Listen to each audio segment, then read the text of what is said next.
धारी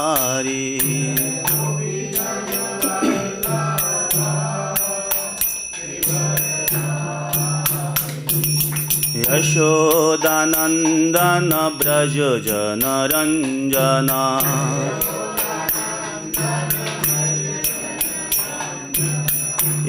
यशोदानंदन ब्रज जन रंजना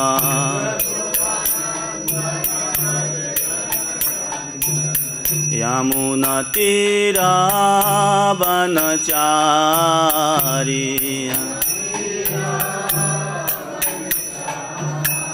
यमुना तीरा वनचारी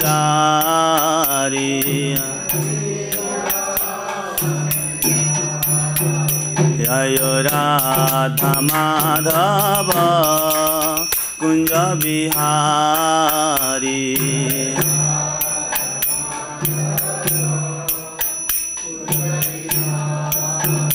जय श्री कृष्ण चैतन्य प्रभु नित्यानंद श्री अद्वैत गदाधर श्रीवासादि गौर भक्तवृंद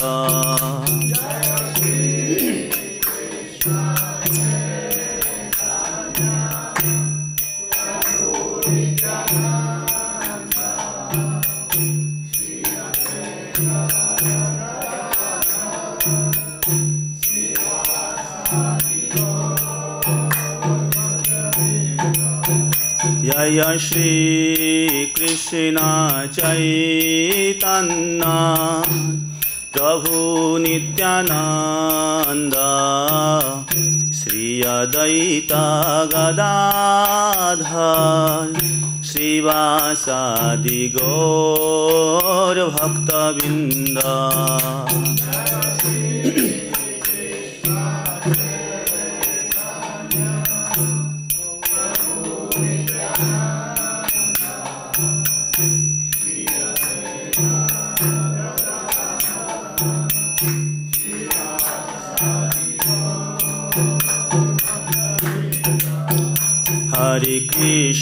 हरे कृष्ण कृष्ण कृष्ण हरे हरे हरे राम राम राम हरे हरे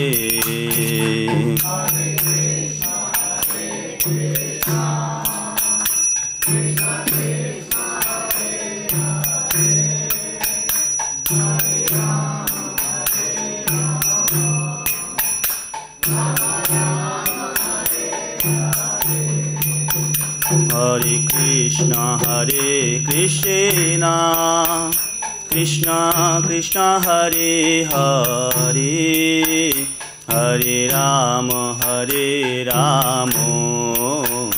राम राम हरे हरे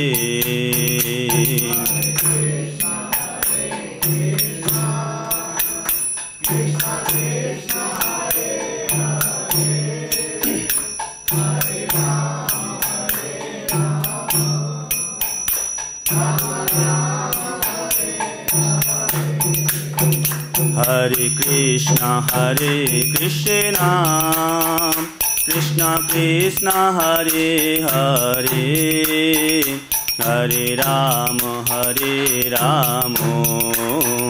राम राम हरे हरे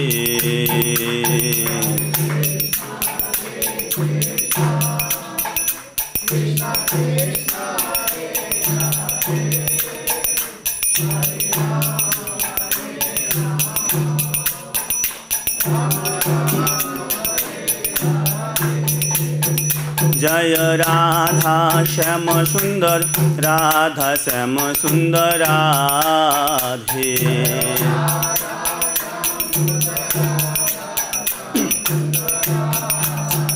जय ललित विशाखा जय राधे श्याम ललित विशाखा जय राधे श्याम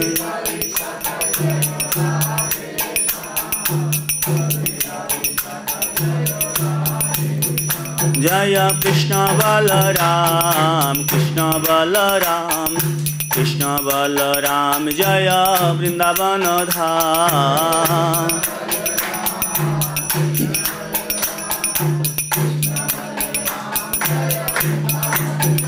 जय कृष्ण बलराम कृष्ण बलराम कृष्ण बलराम जय वृंदावन धाम।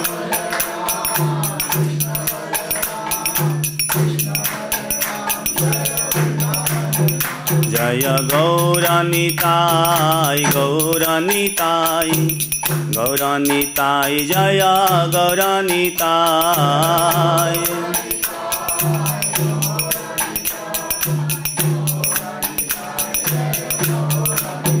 जय जय प्रभुपाद प्रभुपाद प्रभुपाद प्रभुपाद।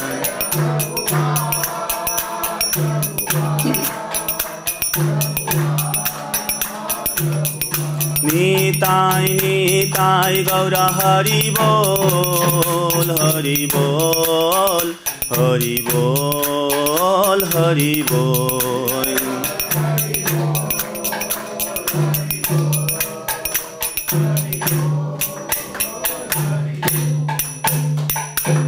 निताय गौस्तनाथ प्रेमानंदे हरि हरि बोल। जयं विष्णुपाद विश्व परिवाजक आचार्य अष्टोत्तर शत श्री श्रीमद अभय चरणबिंद भक्ति वेदांत स्वामी श्रील प्रभुपाद की अनंत कोटि वैष्णव भक्त बिंद की नामाचार्य सुदास ठाकुर की। निताय गौस्तनाथ प्रेमानंदे हरि हरि बोल। ओम अज्ञानतिमिरन्धस्य ज्ञानाञ्जनशलाकया चक्षुरुन्मीलितं येन तस्मै श्रीगुरवे नमः। श्रीचैतन्यमनोभीष्टं स्थापितं येन भूतले स्वयं रूप कदा मह्यं ददाति पदान्तिकं। वन्देऽहं श्रीगुरो श्रीयुतपदकमलं श्रीगुरून् वैष्णवांश्च श्रीरूपं साग्रजातं सहगण रघुनाथान्वितं तं सजीवं साद्वैतं सावधूतं परिजनसहितं कृष्णचैतन्यदेवं श्रीराधाकृष्णपादान् सहगण ललिता श्रीविशाखान्वितांश्च। नमो विष्णुपादाय कृष्णपृष्ठाय भूतले श्रीमते भक्तिवेदांत स्वामिनीति नामिने। नमस्ते सरस्वते देवे गौरवाणी प्रचारिणे निर्विशेष शून्यवादी पाश्चात्यदेशतारिणे। वाञ्छाकल्पतरुभ्यश्च कृपा सिन्धुभ्येव च पतितानां पावनेभ्यो वैष्णवेभ्यो नमो नमः। नमो महावदन्नाय कृष्णप्रेमप्रदायते कृष्णाय कृष्णचैतन्य नाम्ने गौरतिसे नमः। हे कृष्ण करुणा सिन्धो दीनबन्धो जगत्पते गोपेश गोपिका कान्त राधाकान्त नमोस्तुते। तप्त कांचन गौरांगी राधे वृंदावनेश्वरी वृषभानुसुते देवी प्रणमामि हरिप्रिये। नीलाचल निवासाय नित्याय परमात्मने बलभद्र सुभद्राभ्यां श्रीजगन्नाथाय ते नमः। जय श्री कृष्ण चैतन्य प्रभु नित्यानंद श्री अद्वैत गदाधर श्रीवासादि गौर भक्तबिंद। हरे कृष्ण कृष्ण कृष्ण हरे हरे हरे राम राम राम हरे हरे। ओम नमो भगवते वासुदेवाय।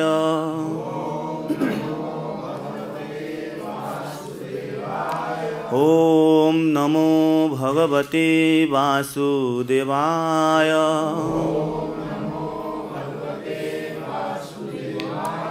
ओम नमो भगवते वासुदेवाय।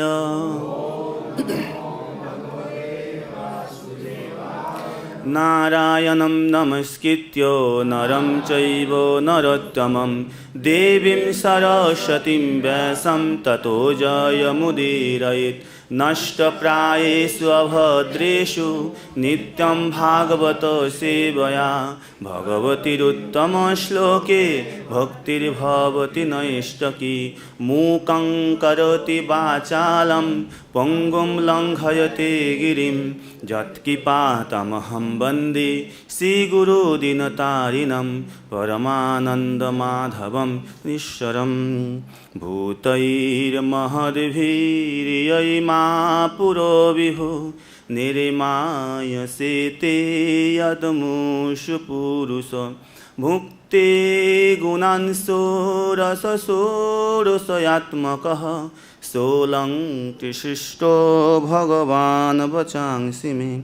सोऽलङ्कृशिष्टो भगवान् वचांसि मे। गीता प्रणाम। अज्ञाननिरधिर्पैति जया विशोषं भक्तिं परापि भजते परिपोषमुच्चैः। तत्तं परं स्फुरति दुर्गममप्रजस्रं साधुगुणभित्सरचितां प्रणमामि गीताम्।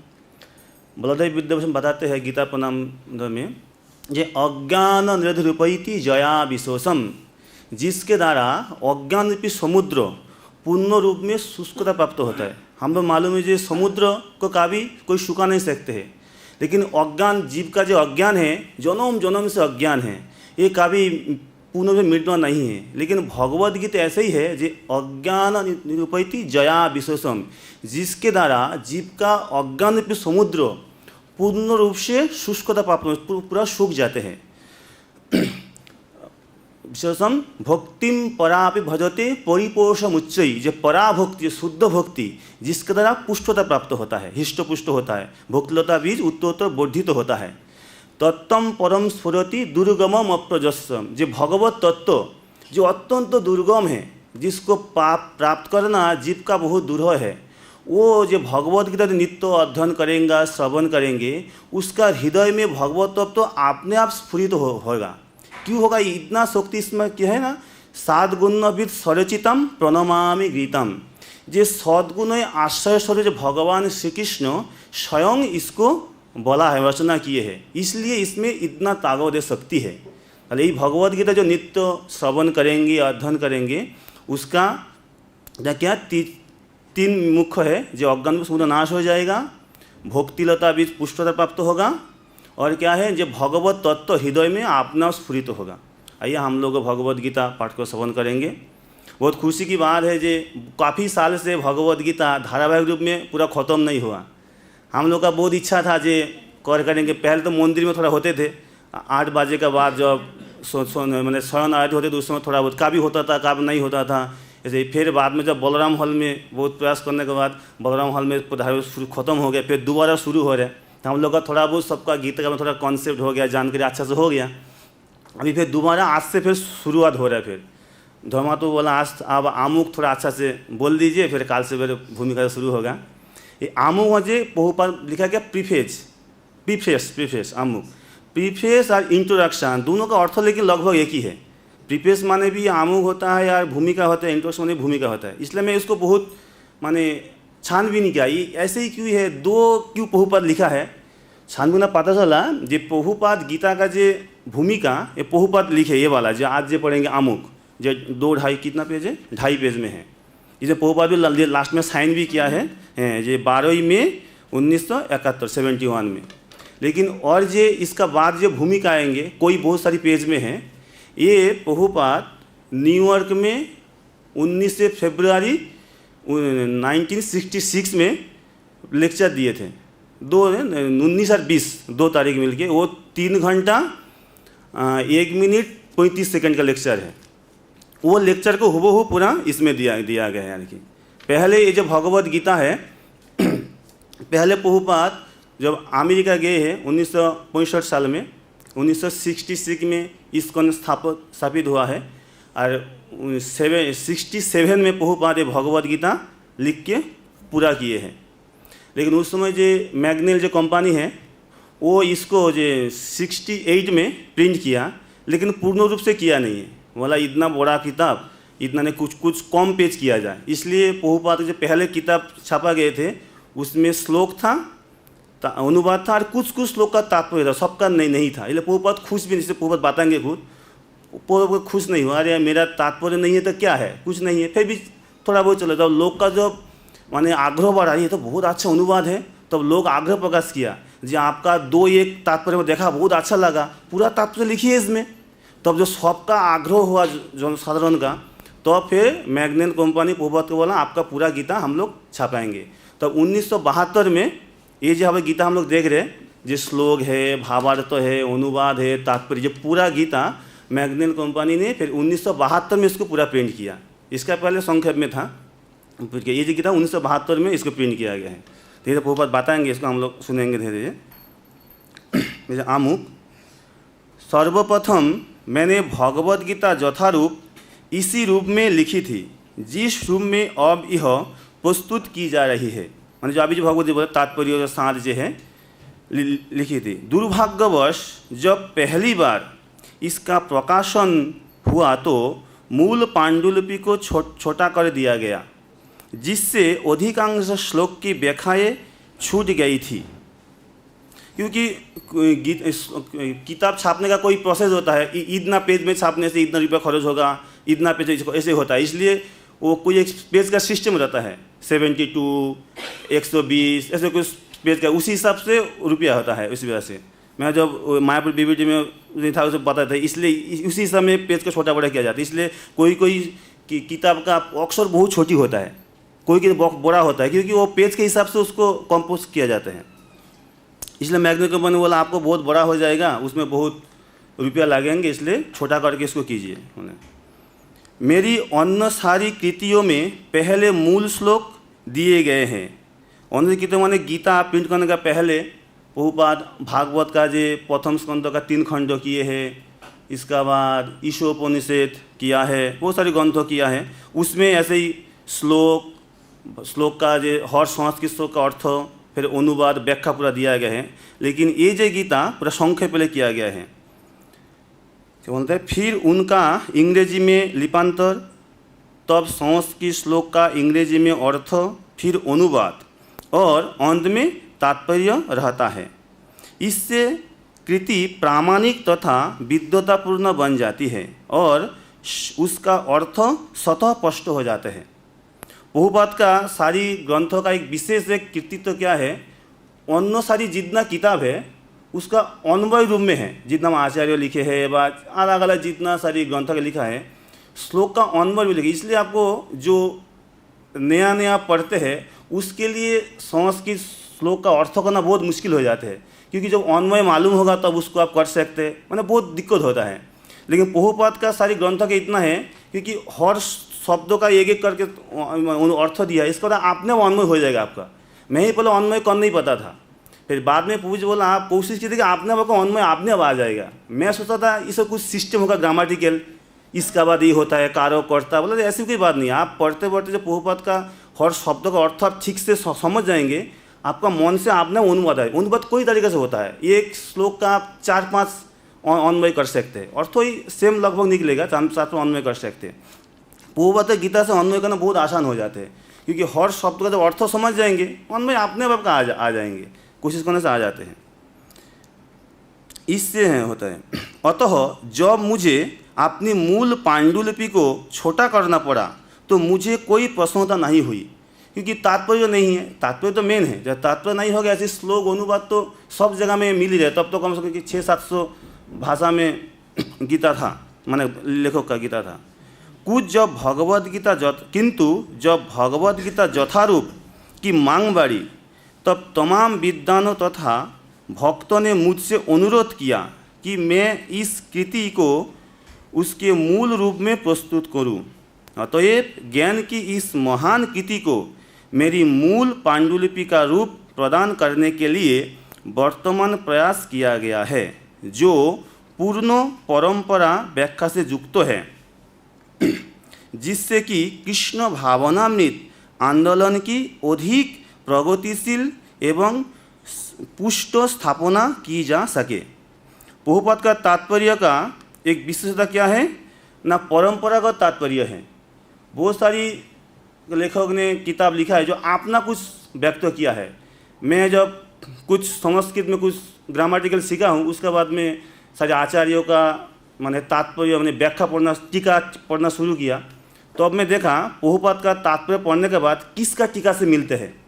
देखा 70-80% तो बलदेव से मिलता है, जो नहीं मिल रहे हैं वो विष्णु चक्र से मिलता है, जो वो भी नहीं मिल रहे तो भक्तों ठाकुर भी टीका लिखा है, वो बंगाली में लिखा है, भक्तों ठाकुर टीका से मिलते हैं। कोई कोई है बलदेव विदुर से नहीं मिलता, ये कहाँ से आया। तो अब मैं जब ढूंढ के देखा ना, भक्तों ठाकुर से मिलते हैं। और कुछ श्रीधर स्वामी से भी लिया थोड़ा बहुत, फिर मधुसूदन सरस्वती से थोड़ा बहुत लिया है, फिर रामानुचार्य, अरे माधवाचार्य, वो बहुत कम लिए हो सब, कभी कभी 1-2 अर्थ लिए, लेकिन ज़्यादातर बलदेव विद्याभूषण। जब वो नहीं मैचिंग हो रहा है तब आपको ढूंढना पड़ेगा विष्णु चक्र ठाकुर। जब ये भी नहीं हो रहा तब भक्तों ठाकुर। तीनों में तो मैक्सिमम 700 श्लोक में आपको तो कम से कम 600-650 श्लोक तो यही तीनों आचार्य में मिल जाएगा। और जो नहीं मिल रहा है इसके बाद श्रीधर स्वामी, तारे मधुसूदन सरस्वती, इसके बाद के रामानुचार्य, माधवाचार्य से मिल जाते हैं। इसलिए प्रभुपाद आपने कुछ मत दिया नहीं। लोग मालूम नहीं तो बोलता है प्रभुपाद आपने आप लिख दिया, ऐसे ही नहीं है। आप जब ये 6-7 आचार्यों का टीका पढ़ेंगे तब तो देखेंगे कोई ना कोई टीका का कोई ना कोई पाठ प्रभुपाद का हर पैरा में कोई आचार्यों का वो संस्कृत को हम लोग को समझाने के लिए इंग्लिश में, फिर उसको रूपांतर हिंदी में पूरा लिपिबद्ध कर दिया है। तब देखा है तो सही है, इसलिए वो बहुत अच्छा है। आप तो जब पढ़ेंगे समझे, प्रभुपाद बोल रहे हैं ना जो परंपरागत आचार्य जो लिख के दिया है प्रभुपाद उसको हम लोग प्रस्तुत किया। हम लोग तो सब लोग संस्कृत जानकारी नहीं है, और इतना आचार्य का किताब एक साथ पढ़ना भी मुश्किल है। इतना पढ़ने से एक श्लोक पढ़ने के लगभग 2-3 घंटा लग जाते हैं। इतना आचार्य किताब पढ़ के उसको अर्थ निकालना, समझना बहुत समय लग जाता है एक श्लोक सारे आचार्य का पढ़ने के लिए। लेकिन प्रभुपाद हम लोग के लिए इतना सुगम कर दिया है, सारी आचार्यों का जिस्ट जो हम लोग को अभी का हम लोग के जीव को बहुत उपादेय है, सुस्वादु है, उसको ही दे देते हैं। जैसे ही खाना तो बहुत बनते हैं, जैसे कुकिंग होता है बहुत होता है, लेकिन जो कौन सा अच्छा होता है, जो सुपच्च होना चाहिए, स्वादिष्ट होना चाहिए, रजो सत्वगुणी होना चाहिए, तो अब वो तो माने पुष्टिवर्धक होगा। उसी प्रकार बहुत से आचार्य बहुत कुछ लिखा है, संस्कृत मालूम नहीं होगा उसे क्या समझेंगे। और एक संस्कृत कोई अर्थ होता है उसको बेस आपको जानना चाहिए, ग्रामेटिकल ना, तब और अर्थ निकाल के बैठ जाएंगे। इसलिए प्रभुपाद सब कुछ देख के सारी आचार्यों का जिस्ट हम लोग को दे चुका है। जो का बताते हैं, जो भक्ति मार्ग में भक्ति श्लोक है, अभी भक्तिमान सिंधु में मेरा अभी याद नहीं आ रहे, बोलते अगाध माने समुद्र है, उसमें माने आपको जाने सिद्धांतों का सागर भरा पड़ा है, उससे आप कौन सा लेंगे, कुछ समझ नहीं आ सकते। जैसे क्या बोलते हैं, जंगल में बहुत सारी देखिए, हाँ मधु होता है, अलग अलग बहुत सारी संपद होता है अरण्य में, लेकिन सब लोग मालूम है। लेकिन अरण्य में आप घुस जाएंगे, आपको सटीक जानकारी नहीं होगा, आप अरण्य से निकल नहीं सकते, आपको प्राण हानि हो सकते हैं। लेकिन जब कोई हमेशा जो रास्ते में गए हैं, जब आप वो रास्ते महाजन जनगत से बनता वो रास्ते में जाएंगे, आप आसानी से रास्ते में जा सकते, निकल के आ सकते। क्योंकि हमेशा रास्ते में कोई जाते हैं और रास्ता साफ सुथरा रहते हैं, कंकड़ नहीं रहते हैं, कांटा नहीं रहते हैं, और थोड़ा सा ज़्यादा झाड़ी भी नहीं होते, थोड़ा साफ सुथरा हमेशा लोग जा रहे रहते हैं। लेकिन जब आप दूसरे रास्ते में जाएंगे, वो सारे वो हिंस्र जानवर रहते हैं, वाह इतना घना जंगल, अब रास्ता भूल ही जाएंगे, निकल नहीं सकते आप। उसी प्रकार ये भक्ति माने समुद्र में जब घुसेंगे बहुत सारी सिद्धांत आते हैं, मायावादी वो से वो कन्फ्यूज हो जाएंगे। लेकिन जो हम लोग आचार्य लोग जो मार्ग देखा है, वो मार्ग में जाने से हम लोग को आँख बंद करके वो जाने से हम लोग भगवत धाम भगवत प्राप्ति कर सकते हैं। इसलिए प्रभुपाद हम लोग आचार्यों का सारी टीका टिप्पणियों का हम लोग को तात्पर्य मान से दे दिया है। हम लोग प्रभुपाद का किताब अच्छे से पढ़ेंगे, हम लोग इसी से ही हम लोग सब कुछ आसानी से समझ सकते हैं। इसलिए ये ग्रंथ इतना माने अच्छा है।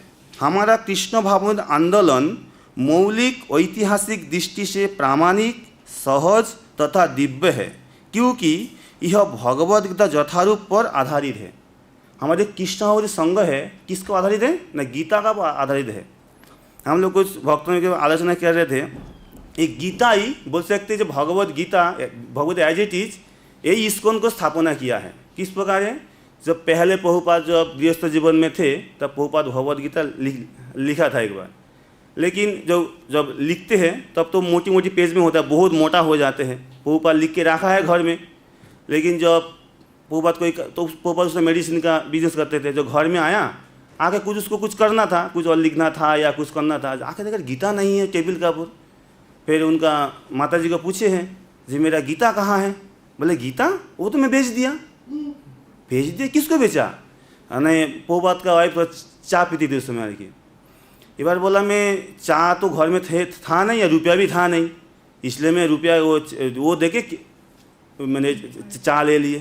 प्रभुपाद को इतना गुस्सा हो गया। प्रभुपाद तो कोई दिन से प्रयास कर रहे थे घर छोड़ने के लिए।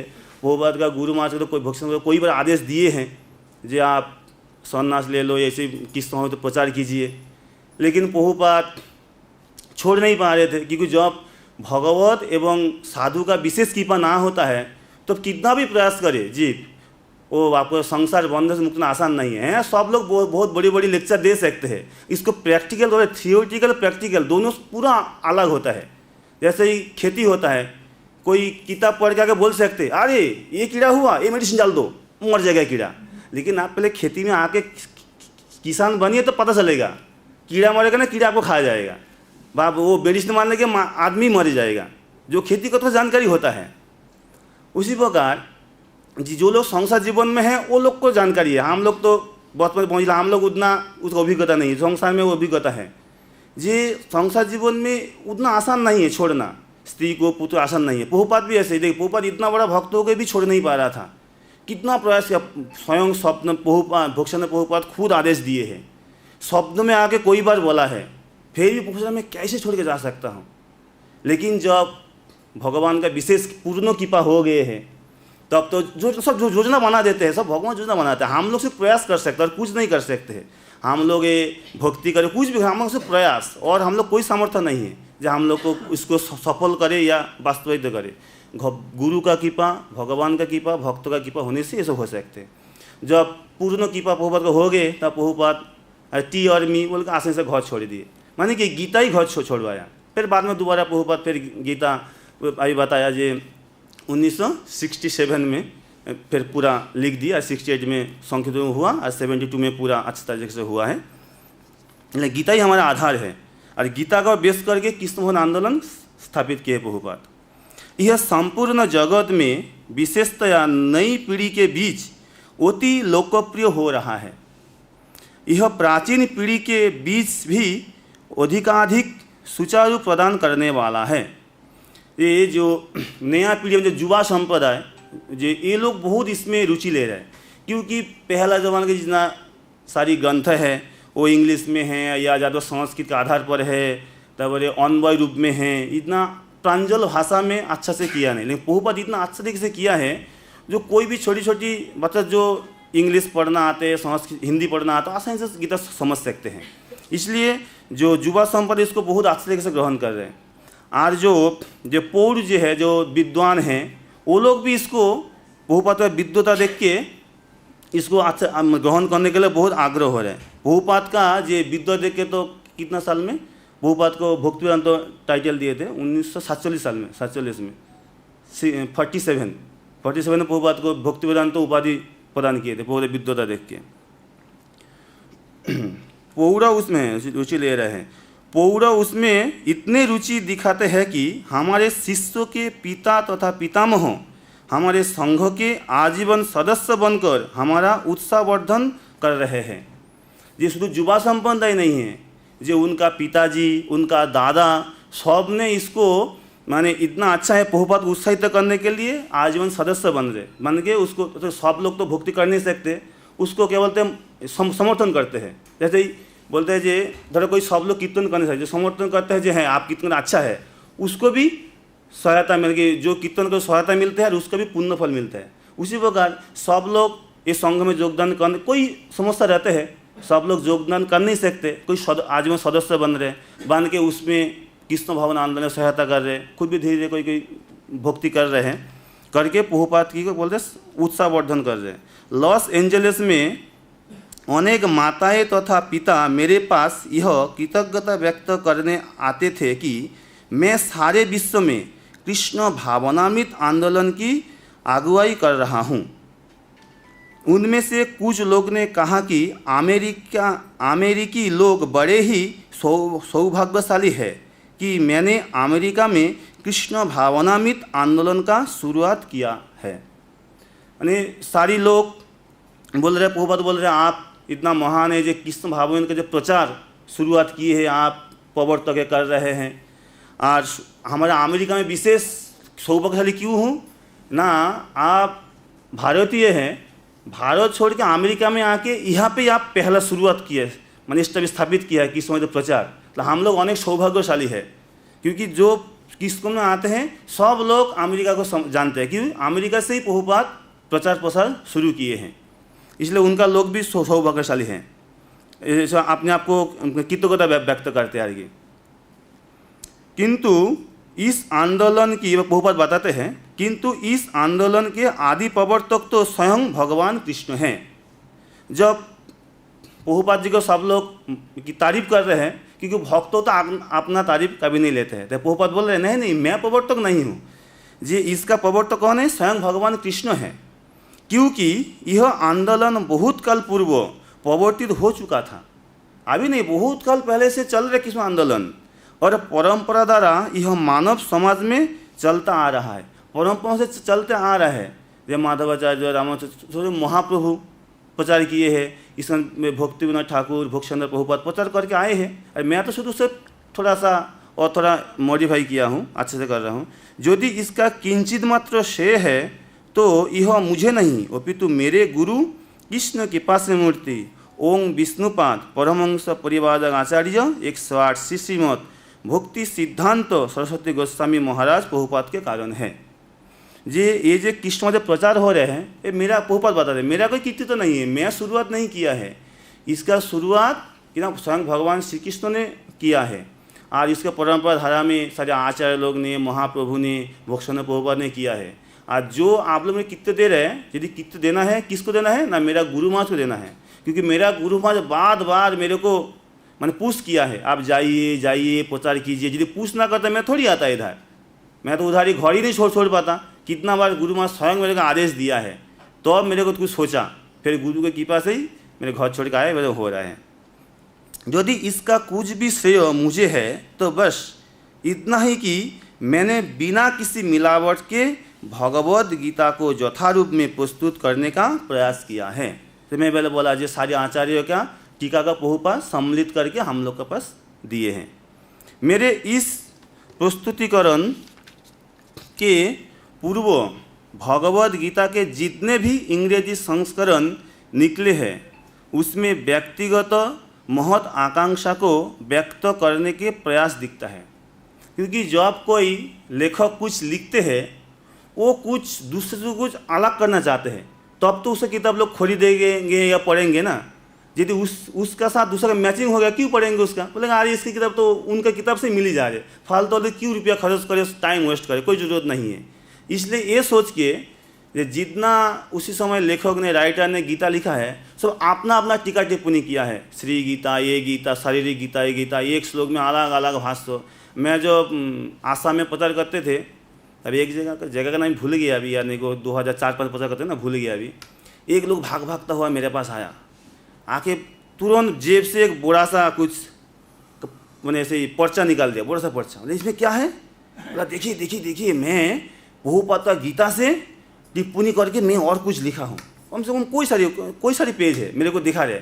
मैं तो पता मैं थोड़ा सा क्या करे यार, इतना दिखा रहे उसी समय, मैं तो देख लेता हूँ। देखा वो बहुत कुछ नहीं किया, शुद्ध श्लोक दिया, क्या ये कर्म है, ये संसार, ये कुछ कैसे मैंने कुछ आन शान कुछ लिखा है, शुद्ध अपना कृतित्व व्यक्त करने के लिए। मैंने सबका सामने मेरे से वो शुद्ध बोलना चाहते हैं जी हैं बहुत अच्छा है, तो अब क्या है उनका जो स्थानीय लोग हैं उनका इस प्रकार उनका किताब थोड़ा पढ़ेंगे, इसलिए वो बार मेरे को पुश कर रहे हैं। मैं बोला ठीक है, फिर बाद में मैं उतना कुछ बोला नहीं है। फिर वो फिर भाग तो मैं गाड़ी के पास भी आए हैं, जाते उनका थोड़ा सा किताब को मैं तो सैंक्शन कर दूँ करने से, फिर एक बार वो बोलेगा देखिए प्रभु जी सैंक्शन किया है, स्कूल से आए थे, मतलब मेरा किताब अच्छा है। वो कोई बार मेरे को बोल बना चाहा, लेकिन मैं तो समझ गया उसका क्या मंतव्य है, इसलिए मैं उसको ज़्यादा कुछ ध्यान दिया नहीं। ऐसे ही लोग क्या था अपना कृतित्व चाहते हैं, लोग भगवान को स्थापित करना या गीता का मूल वक्तव्य पेश करना नहीं चाहते हैं। मैं श्रेष्ठ हूँ, मैं बहुत अच्छा विद्वान हूँ, वो देखना चाहते हैं जगत में, जो मैं कितना महान हूँ, मेरे से महान और कोई नहीं है। ये विद्वता दिखाने के लिए लोग ऐसे ही करते हैं। प्रभुपाद बोल रहे हैं ये अपना महत्वाकांक्षा ही दिखाते हैं, किंतु भगवद गीता यथारूप प्रस्तुत करते हुए हमारा प्रयास भगवान कृष्ण के संदेश मैंने मिशन को प्रस्तुत करना रहा है। जो भगवान का जो उद्देश्य है उसको ही मैं प्रस्तुत किया हूँ, अपना कुछ मंतव्य पे दिया नहीं हूँ। हमारा कार्य तो कृष्ण की इच्छा को प्रस्तुत करना है, न कि किसी राजनीतिज्ञ, दार्शनिक तथा विज्ञान की सांसारिक इच्छा को, क्योंकि इनमें चाहे कितना ही ज्ञान क्यों न हो, कृष्ण विषय ज्ञान रंच मात्र नहीं पाए जाते। जैसे कोई लोग दार्शनिक होता है, वैज्ञानिक होता है, वो लोग का कोई राजनीतिक होता है, वो लोग का बहुत दिमाग चलते हैं, क्योंकि जब कोई साइंटिस्ट होता है जो दिमाग सही नहीं होगा साइंटिस्ट हो नहीं सकते। वो लोग बहुत माने बुद्धिमान मेधावी होता है, लेकिन उसमें कोई भगवत विषय कुछ नहीं रहते हैं, उसमें भगवान का रंच, कोई तो भगवान का मानते ही नहीं है उसमें 90% लोग। जो भी मानते हैं वो थोड़ा बहुत उसमें कोई माने वो लोग का जो कृतित्व है, रचनाएँ हैं, उसमें कृष्ण का बारे में कुछ नहीं होता है।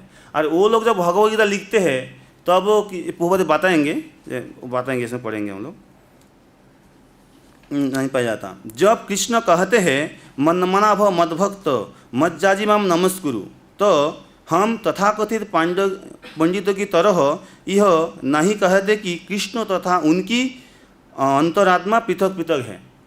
जैसे भगवान होते ना मनमना मद्भक्त मज नमस्कुरु, जैसे बताते तो जो तथाकथित गुरु क्या बोलते हैं, वो लोग ऐसे बोलते हैं मनमह मद्भक्त मज्जाजी माम नमस्कुरु, ऐसे बोलते हैं। देखिए भगवद गीता भगवान खुद ही बोला है मेरा तो भजन करो, मैं खुद बोलता हूँ मेरा ही बोलते, मैं गुरु हूँ ना, मेरा भजना करो, मेरे को पूजा करो बोल के पैरों आगे कर देगा। मैं सुना कोई उड़ीसा में कोई जगह में है तो अब उनका शिष्यों से अपना चरण में तुलसी पत्ता भी रखना का कोई है, मैं सुना, मैं तो देखा नहीं, बोले कोई उड़ीसा में माताएँ है, मैं तो मालूम नहीं, ऐसे सुना ऐसे बता रहा हूँ, भक्त लोग बोल रहा था जी वो माताएँ हो उनका शिष्य से अपना चरण में तुलसी पत्ता माने वो विष्णु का वजह से बताते हैं, तुलसी पत्ता माने चंदन देके तुलसी पत्ता माने राखिए, ऐसी को देखिए माने ये सब श्लोक तो पढ़ के लोग को भ्रमित करते हैं, माने कुछ अलग अलग व्याख्या। मैं जब प्रचार करते थे एक मुस्लिम लोग आके भागता हुआ आके मेरे से गीता खुद मांग के लिया, मैं तो अवाक हो गया, अरे इतना पिचिंग का आधा घंटा पिचिंग करने के बाद एक लोग गीता लेते हैं। अरे मुस्लिम इसको तो कितना पिचिंग करना पड़ता है तो अब लेता है, अरे खुद मेरे से आके गीता मांग के लिए क्या मतलब है, तो मेरे को समझ में आया ही नहीं बिल्कुल। तो बाद में मैं वो आकर एक स्थानीय भक्त से पूछा ये क्या हुआ, ये लोग मेरे से इतना गीता मांग के क्यों लिया, ये मेरे मुस्लिम है, इसका मैं नाम पूछा, मुस्लिम नाम बता रहे थे, ये क्यों लिया। तो अब वो बोल रहे हैं ये कोई गीता पढ़ने के उद्देश्य से गीता लिया नहीं है, वो अभी राजनीति में आए हैं ना, राजनीति में खड़ा हो रहे हैं, यदि गीते का 2-4 श्लोक नहीं बोलेगा तब हिंदू लोग कोई से वोट नहीं देगा, इसी कारण से वो गीता ले रहे हैं। वो गीता पढ़ने के लिए किसी को जानने के लिए गीता नहीं ले रहे हैं, जी अपना अपना मंतव्य व्यक्त करने के लिए वो गीता पढ़ते हैं, जी वो भगवान को जानने के लिए या अपना जीवन का कुछ उद्देश्य हासिल करने के नहीं लेते हैं। उसी प्रकार माने उसी प्रकार भी आदमी लोग गीता पढ़ते हैं, बोले मन मद्भक्त श्लोक आपको सामने बोलेंगे, बोल के तो अर्थ पूरा अलग कर देंगे, देखिए अपना मान पूजा प्रतिष्ठा उसको जाहिर करेंगे और बोलेंगे हैं भगवान ने बोला है जिस प्रकार जी शरीर और आत्मा अलग अलग होता है, ये शरीर जड़ होता है आत्मा जड़, उसी प्रकार जी वो श्री कृष्ण बोला ना, श्री कृष्ण नहीं बोला है, श्री कृष्ण आत्मा जो आत्मा है परमात्मा है वही बोला है। इसलिए ना बोला भिन्न भिन्न मानते बोला ना, जो वो लोग भिन्न भिन्न मानते हैं, जी श्री कृष्ण और उनका जो अंदर जो आत्मा है दोनों अलग अलग है, पृथक पृथक है, ऐसे बोलते बोले अलग अलग आज ही सब व्याख्या करते रहते हैं, वो सुनने से आपको दिग्भ्रमित हो जाएंगे। इसलिए ऐसे ही जब क्या बोलते हैं जे कहते हैं कृष्ण तथा उनकी अंतरात्मा पृथक पृथक है, कृष्ण परब्रह्म है और कृष्ण के नाम, उनके रूप, उनके गुण, उनकी लीलाएं आदि में अंतर नहीं है। वो बताते हैं जी कृष्ण का नाम, रूप, गुण, लीला कोई अंतर नहीं है।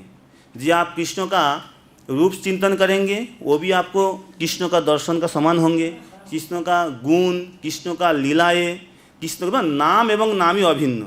यही जड़ जगत में भौतिक जगत में किसी का आप नाम बोलेंगे और किसी से संपर्क करेंगे, दोनों पूरा अलग है। आप किसी को नाम जपने से आपको पेट नहीं भरेगा व आपको मन तुष्टि नहीं होगा। वो बताते हैं जी, आप भगवान का नाम हरे कृष्ण महामंत्र आप सारा दिन जप कीजिए, आपको थकान नहीं आएंगे।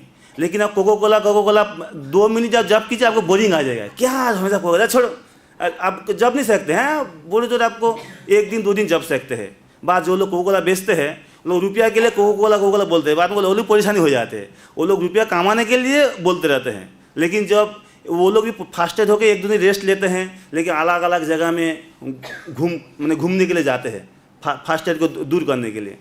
लेकिन जेहेतु भगवान नाम एवं नामी अभिन्न है, भगवान का नाम अभिन्न, इसलिए आप भगवान का नाम कितना भी जपिए आपको और उतना तो अच्छा लगेगा और जपने के लिए इच्छा होगा। 1 माला 2 माला 16 माला 32 माला जितना जपते जाएंगे उतना आपको और जपने के लिए चाह बढ़ेगा। लेकिन दूसरा भौतिक नाम आप कितना भी जपिए आपको अच्छा लगे, 2-5 दिन अच्छा, इसके बाद आपको जपने की इच्छा ही नहीं होगा, नाम लेने की इच्छा, आपको थकान आ जाएगा। लेकिन भगवान का जेहेतु भगवान का नाम रूप गुण लीला सभी एक ही है, अभिन्न है, इसलिए उसमें कोई अंतर नहीं है। लेकिन भौतवादी लोग तथाकथित लोग बोलते सब अलग है, क्योंकि भौतिक दृष्टि से वो लोग भगवान का मानते हैं ना, इसलिए भौतिक व्याख्या करते हैं। इसमें जो व्यक्ति परंपरागत कृष्ण भक्त नहीं है उनके लिए कृष्ण के सर्वोच्च ज्ञान को समझ पाना कठिन है। जो व्यक्ति परंपरा से माने एक ज्ञान को प्राप्त नहीं किया है, परंपरा में नहीं जुड़े हुए हैं, वो लोग भगवान श्री कृष्ण का जो ज्ञान है, सर्वोच्च ज्ञान उद्देश्य समझ नहीं सकते। इसलिए लोग गीता पढ़ के भी दीक्षा लेके भी वो लोग दिग्भ्रमित होता है, क्योंकि परंपरा से ज्ञान नहीं आता। इस प्रकार बताते हैं जो सेब, हम लोग मार्केट में सेब देखते हैं, कोई सेब अंदर से बाहर से बहुत अच्छा है, लेकिन हम काट देंगे देखिए अंदर काला है। ये क्यों है? जब सेब को जब पाड़ा जाते हैं, जब आप नीचे गिर जाते हैं, जो अंश चोट लग जाते हैं, आप वो अंश तो आपको अंदर पाकने के बाद भी मैंने कुछ दिन बाद वो अंदर काला हो जाते हैं, आपको बाहर समझ में आएगा नहीं, लेकिन अंदर वो खराब हो गए। इसी प्रकार आप जो ज्ञान है, भगवत ज्ञान जब परंपरा से आता है, जब टूट जाते हैं तो वहाँ पे आपको कुछ गड़बड़ हो जाते हैं, इसलिए आपको पूरा ज्ञान सही से आ नहीं पाते हैं। इसलिए जो परंपरा जुड़े हुए हैं उसका भगवान का जो सही संदेश, सही ज्ञान पूर्ण रूप से प्राप्त होता है। इसलिए वो भगवान से समझ जाते हैं, जो कृष्ण ही भगवान है, सर्वेश्वर है, आसानी से समझ जाएंगे। जो परंपरा है वो उसको कोई तर्क नहीं करेंगे। लेकिन जो लोग परंपरा से नहीं जुड़े हैं, बोले भगवान कृष्ण कैसे हो सकते हैं, अलग अलग मंतव्य करेंगे, अलग अलग टिप्पणी करेंगे, क्वेश्चन करते जाएंगे, लेकिन वो लोग कितना भी समझे वो लोग समझ नहीं सकते, क्योंकि वो लोग को सही से ज्ञान प्राप्त नहीं है, सही से गुरु प्राप्त नहीं है। इसलिए सामान्यतया तथाकथित विद्वान, राजनीतिज्ञ, दार्शनिक तथा स्वामी कृष्ण के सम्यक ज्ञान के बिना भगवद गीता पर भाष्य लिखते समय या तो कृष्ण को उनमें से निकाल फेंकना चाहते हैं या उनको मार डालना चाहते हैं। माने जो लोग भगवान को मानते नहीं हैं, कृष्ण को भक्ते ही नहीं है, वो जब गीता व्याख्या करते हैं तो कृष्ण का नाम लेता ही नहीं है। वहाँ पे जो बोल के पर ब्रह्म अलग अलग परमात्मा भगवान के सब नाम लेंगे ही नहीं है। आज जब बोलेंगे कृष्ण नहीं कहा, कृष्ण का अंदर जो परमात्मा है वही कहा है, ऐसे करके अलग अलग से व्याख्या करके माने कृष्ण से दिग्भ्रमित कर ही देंगे आपको, ये बता रहे हैं। भगवद गीता का ऐसा अप्रामाणिक भाष्य मायावादी भाष्य कहलाते हैं। ये इस प्रकार भाष्य क्या बोलते हैं, मायावादी भाष्य कहलाते हैं। चैतन्य महाप्रभु हमें ऐसा अप्रामाणिक लोगों से सावधान कर दिए गए हैं। बोलते मायावादी भाष्य सुनिले है सर्वनाश। जब मायावादी भाष्य कोई श्रवण कर लेता है, जो पहले वैष्णव भाष्य ठीक से नहीं समझा है, ठीक परंपरा से ज्ञान को प्राप्त नहीं किए हैं, उसका पूर्व जो कोई मायावादी भाषा सुन लेंगे, वो बोलेगा नहीं यही सटीक है, यही सही है, बोल के क्या होगा, वो दिग्भ्रमित हो जाएंगे। इसको कितना की समझाइए वो नहीं समझने वाला है। जिस प्रकार कोई साल पहले, लॉकडाउन का पहले, मेरा साथ एक स्टॉल में पूरी सेवा करते थे, वो पहले इस्कॉन में आने का पहले वो कहा हरिद्वार कहाँ जाके शंकर भाष्य पढ़ के आए हैं। फिर बाद में किधर सीधा सब बिना घूमते घूमते फिर इस्कॉन में आए हैं। फिर वो बीच में ऐसे शंकर भाष्य का बोलते रहते मेरे से ऐसे ही, ये है वो है, ये सही नहीं है, ये सही नहीं, वो सही नहीं। मैं तो समझ गया तुम शंकर भाष्य पढ़ के बोलते हैं, तुम मायावादी भाष्य पढ़ ले तो सर्वनाश। तो वो हंसते रहते थे, बोले मुझे क्या करे, मैं तो पहले वही पढ़ा हूँ, मेरा घूम फिर के वही आते हैं। जब मैं कुछ व्याख्या करना चाहता हूँ मेरा घूम फिर के वही आ जाते हैं। जैसे हम लोग बंगाली है, कितना भी हिंदी वाले, हम लोग को मात्र से बंगाली है, वो घूम फिर के बंगाली में आ जाएंगे। उसी प्रकार जो पहले जो चीज़ सीख लिए हैं वो घूम फिर के थोड़ा सा एब्सेंटमेंट हो जाएगा, वो चीज़ आ जाएगा। लेकिन जब सही वैष्णव परंपरा में अच्छे से पढ़ाई करके ठीक से सुधर जाएंगे। अभी शायद काफ़ी ठीक होगा, अभी शायद नोएडा ना कौन सा मंदिर में है अभी बाबू जी, अच्छा है। ये कहते हैं कि जो भी व्यक्ति भगवद गीता को मायावादी दृष्टि से समझने का प्रयास करता है वो बहुत बड़ी भूल करेगा। ऐसा भूल का दुष्परिणाम यह होगा कि भगवद गीता के दिग्भ्रमित जिज्ञासु आध्यात्मिक मार्गदर्शन के मार्ग में मोहग्रस्त हो जाएगा और ये भगवत धाम वापस नहीं जा सकेगा। लोग सोचते बाहर का लोग, अरे मैं तो रोज़ गीता पढ़ रहा हूँ, मैं गुरु भी ग्रहण किया हूँ, मैं गीता भी प्रवचन करता हूँ, तो मेरा भगवत धाम पक्का है। कि भगवान खुद ही बोला है, मैं पहले गीता का इसे बोला जी गीता पढ़ने से अज्ञान समुद्र नाश हो जाते हैं, सूख जाते हैं, दिव्यज्ञान उदय होता है। लेकिन आपको ठीक गीता ठीक से समझेंगे तब ना। जब पता रहते थे, देखा कोई लोग गीता पूरा गीता ना पढ़ के एक गिलास पानी भी नहीं पिएंगे, ऐसे बहुत सारे लोग हैं। लेकिन आप जब सही तरीक़ा से नहीं समझेंगे, नहीं पढ़ेंगे, तब क्या होगा वाला पोबल वाला दिग्भ्रमित हो जाएंगे आप जी। आप भगवत धाम जाने का आपको पथ रुद्ध हो जाएगा, आप भगवत धाम जा नहीं सकते हैं। क्योंकि जब मायावादी भाषा पढ़ेंगे भगवान, मायावादी कृष्ण अपराधी, जब कृष्ण का अपराध करेंगे तो वह कैसे कृष्ण के पास जाएंगे? जब किसी का अपराध गाली देंगे, अपराध करेंगे, तब वो थोड़ी आपसे प्रसन्न होंगे ही नहीं है। भगवद गीता यथारूप को प्रस्तुत करने का एकमात्र उद्देश्य बौद्ध जिज्ञासु को उस उद्देश्य का मार्गदर्शन करना है जिसके लिए कृष्ण इस धरा पर ब्रह्मा के एक दिन में एक बार अर्थात प्रत्येक 860 कोटि वर्ष बाद अवतार लेते हैं।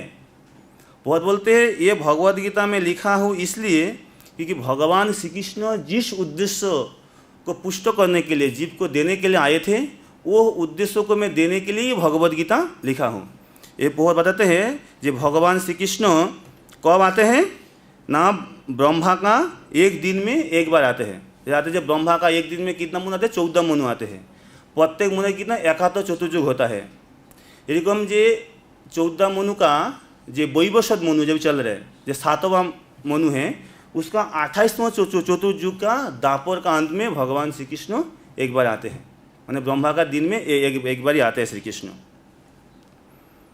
भगवद गीता में इस उद्देश्य का उल्लेख हुआ है और हमें उसी रूप में ग्रहण कर लेना चाहिए।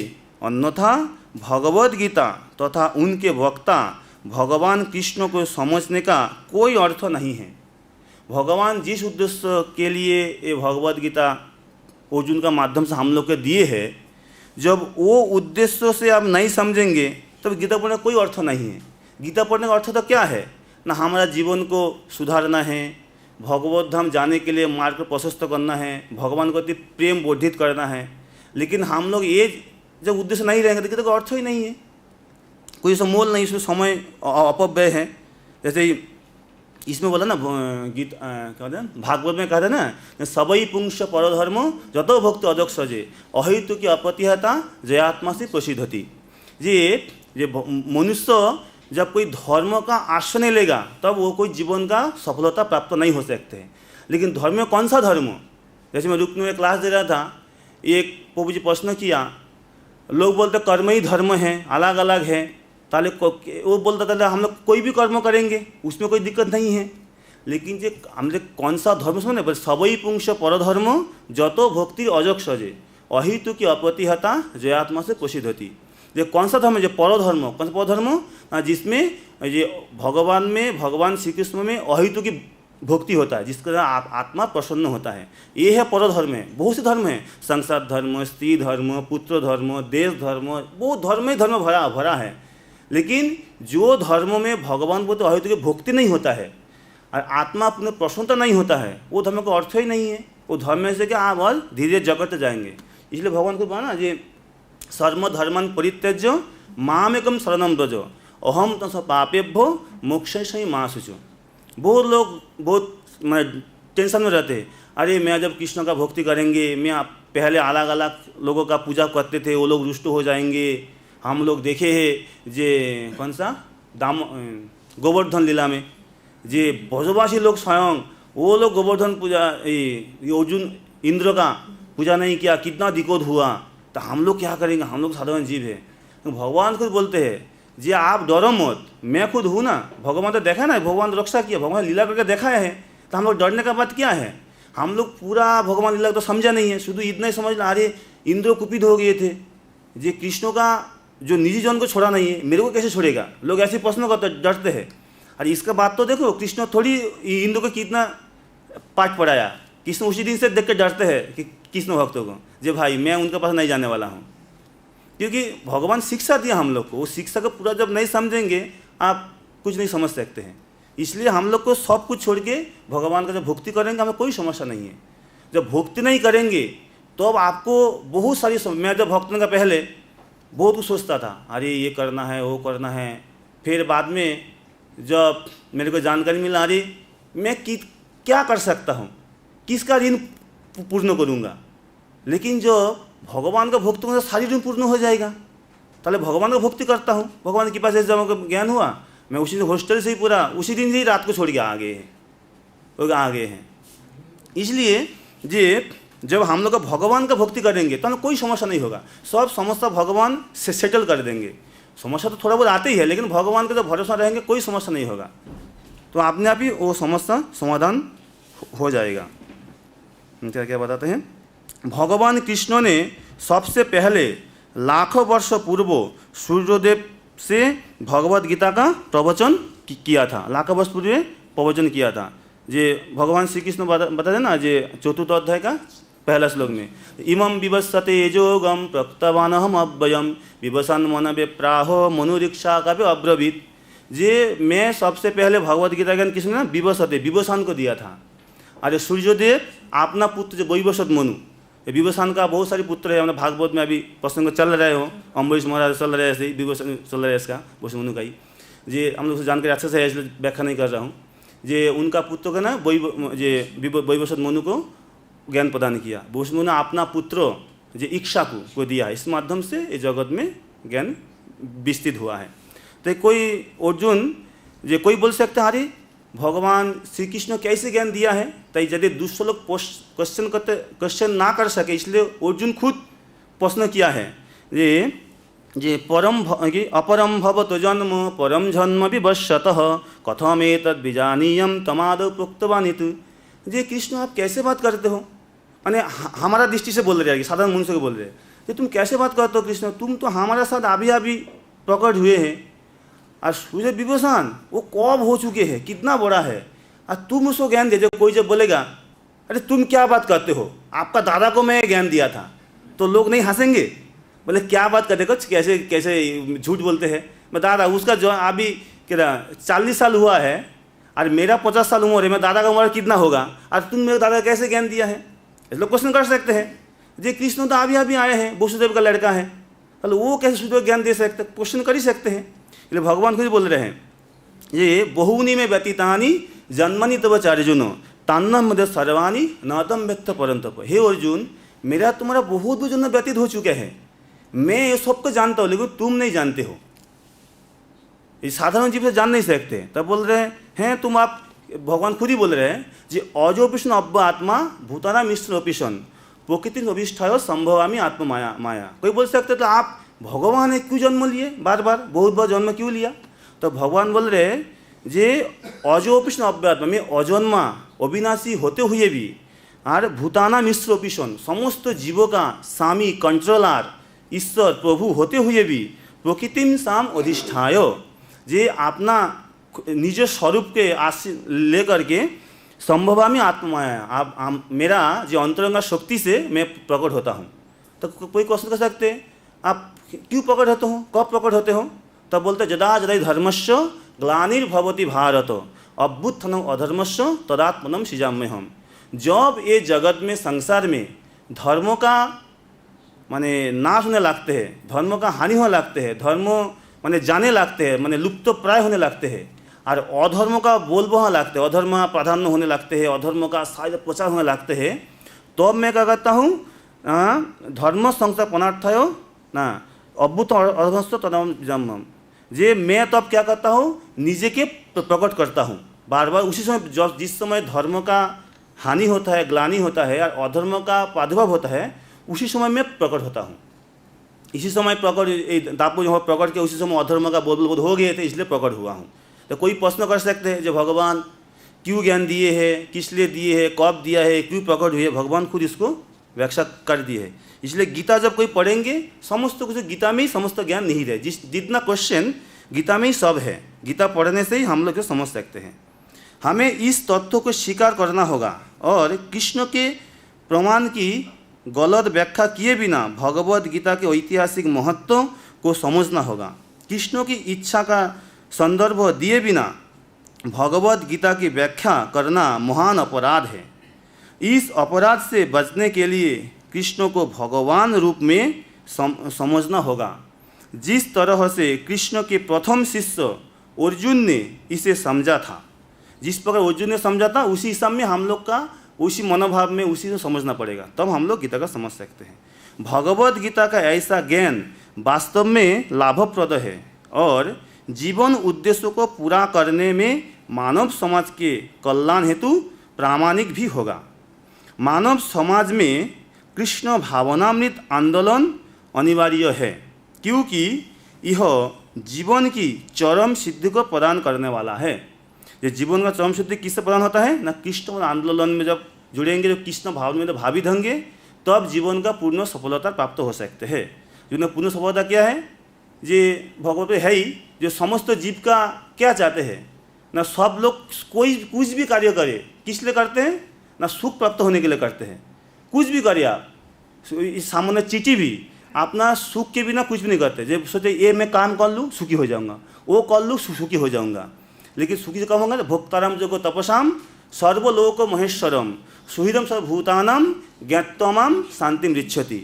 जब भगवद गीता पढ़ के जब इसको ये ज्ञान हो जाएगा, जी भगवान श्री की समस्त जगत में परम भोक्ता है और समस्त जीव का सुहृद है, जब ये जान जाएंगे तो उसी हिसाब में भगवान का भक्ति करेंगे, तो अब उसको परम शांति प्राप्त हो सकते, ना तो कभी नहीं हो सकते। दूसरा कितना भी कुछ कर लीजिए, सामयिक प्राप्ति हो सकते है, थोड़ा सा सुख शांति मिल सके, लेकिन पूर्ण सुख कभी नहीं मिलने वाला है। जब आप भगवान का भक्ति करेंगे तो अभी पूर्ण सुख प्राप्त हो सकते हैं। ये एकमात्र कि ना कृष्ण भावनामृत का माध्यम से संभव है, ना तो और संभव नहीं है। ऐसा क्यों है ना, इसकी पूरी व्याख्या भगवद गीता में हुई है। तो गीता पढ़ेंगे तो उसको समझ सकते हैं। दुर्भाग्यवश सांसारी ईर्षालु झगड़ालू व्यक्तियों ने अपनी आसुरी लालसाओं को अग्रसर करने तथा लोगों को जीवन के सिद्धांतों को ठीक से न समझने देने में भगवद गीता से लाभ उठाया है। प्रत्येक व्यक्ति को जानना चाहिए कि ईश्वर या कृष्ण कितने महान हैं और जीवों की वास्तविक स्थितियाँ क्या है। प्रत्येक व्यक्ति को यह जान लेना चाहिए कि जीव नित्य दास है, जीवे स्वरूप है, कृष्ण नित्य दास है, और जब तक वह कृष्ण की सेवा नहीं करेगा तब तक वह जन्म मृत्यु के चक्र में पड़ा रहेगा। यहाँ तक कि मायावादी चिंतकों को भी इसी चक्र में पड़ना होगा। जो मायावादी लोग कितना भी माने अपना ज्ञान का व्याख्यान करे, लेकिन उसको भी पुनः जननम पुनः मरणम पुनः जन्म जठरे शयनम, बार बार जन्म लेना पड़ेगा, फिर मृत्युवरण करना पड़ेगा, फिर मातृ जठरे आना पड़ेगा। चक्र में जन्म चक्र में घूमना ही पड़ेगा जब तक भगवान का भक्ति नहीं करेंगे। यह ज्ञान एक महान विज्ञान है और हर प्राणी को अपने हित के लिए यह ज्ञान को सुनना चाहिए। इस कलियुग में सामान्य जनता कृष्ण की बहिरंगा शोक द्वारा मोहित है और इसे यह भ्रमित है कि भौतिक सुविधाओं की प्रगति से हर व्यक्ति सुखी बन सकता है। भ्रमित है, जब भौतिक सुख आप कुछ प्रगति कर लेंगे सुखी हो जाएंगे, लेकिन कभी संभव नहीं है। उसे इसका ज्ञान नहीं है कि भौतिक या बहिरंगा प्रकृति अत्यंत प्रबल है, क्योंकि हर प्राणी प्रकृति के कठोर नियमों द्वारा पूरी तरह से जकड़ा हुआ है। सौभाग्यवश जीव भगवान का अंश स्वरूप है, अतएव इसका सहज कार्य है भगवान की सेवा करना है। जो जिसका अंश हो कि ना, अंशी का सेवा करना सहज कार्य है, वो आसानी से कर सके, दूसरा बहुत कठिन है। मोहवश मनुष्य विभिन्न प्रकार से अपने इंद्रिय तृप्ति करके सुखी बनना चाहते हैं, किंतु इससे वह कभी भी सुखी नहीं हो सकता। अपनी भौतिक इंद्रियों को तुष्ट करने के बजाय उसे भगवान की इंद्रियों को तुष्ट करने का प्रयास करना चाहिए। यह जीवन की सर्वोच्च सिद्धि है। आत्मेन्द्र प्रीतिवांछा तारे बोले काम, कृष्णेन्द्र प्रीति इच्छा धरे प्रेमे नाम। कृष्ण का इंद्र प्रीति इच्छा करना ही चाहिए। भगवान यह चाहते हैं और इसी की अपेक्षा रखता है। मनुष्य को भगवद गीता के इस केंद्र बिंदु को समझना होगा। किस केंद्र बिंदु को? जी अपना इंद्र का प्रीति विधान ना करके कृष्ण का इंद्र प्रीति करने के लिए हम लोग सारी प्रयास, सारी कार्य करना है। हमारा कृष्ण भावनामित आंदोलन पूरे विश्व को इसी केंद्र बिंदु की शिक्षा देता है। ये क्या शिक्षा देता है ना, जो कीजिए भगवान का प्रसाद के लिए कीजिए, आप अपने के लिए कुछ नहीं करना है। जो भी व्यक्ति भगवद गीता का अध्ययन करके लाभान्वित होना चाहते हैं, वह हमारे कृष्ण भावनामित आंदोलन से इस संबंध में सहायता प्राप्त कर सकता है। अतः हमें आशा है कि हम भगवद गीता यथारूप की जिस रूप में प्रस्तुत कर रहे हैं उससे मानव लाभ उठाएंगे। और यदि एक भी व्यक्ति भगवत भक्त बन सके तो हम अपने प्रयास को सफल मानेंगे। जय श्री प्रभुपाद की।